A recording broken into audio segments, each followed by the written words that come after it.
ओम महालक्ष्मीचे विद्महे विष्णुपतीच्या धीमहि तन्नो लक्ष्मी प्रचोदयात. तर मैत्रिणींनो, आज आहे शुक्रवार आणि आज काय आहे तर वरदलक्ष्मी व्रत. तर मित्रांनो, आज वरदलक्ष्मी व्रतही आहे आणि वैभवलक्ष्मी मातेचंही व्रत आहे. पण मित्रांनो, दोन्ही व्रत हे वेगवेगळे आहेत.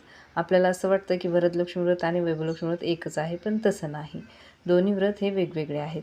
तर मित्रांनो, आज आपल्याला माता लक्ष्मीला प्रसन्न करून घेण्यासाठी नक्कीच आज आपल्याला हे वरदलक्ष्मी व्रत करायचं आहे. तर ते कशा पद्धतीने करायचं आहे त्याची पूजा मांडणी तुम्हाला खाली दिलेल्या लिंकवर पाहायला मिळेल. त्याचबरोबर मित्रांनो, आज वरदलक्ष्मी व्रतही आहे, वैभवलक्ष्मी व्रतही आहे आणि त्याचबरोबर सत्यनारायण पूजेची मांडणीही आपल्याला करायची आहे.